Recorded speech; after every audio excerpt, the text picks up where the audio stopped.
Jumat pagi kemarin, 16 Maret 2018, Kanwil Bea Cukai Aceh menggelar konferensi pers yang dihadiri oleh Kepala Karantina Pertanian Banda Aceh, perwakilan dari Polda Aceh, Lanal Sabang, dan Kejaksaan Tinggi Aceh, serta awak media lokal maupun nasional.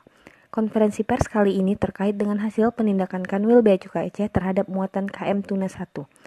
Tim patroli kapal BC 20004 pada Rabu dini hari yang lalu, 14 Maret 2018, berhasil menggagalkan penyelundupan di perairan ujung Aceh Tamiang.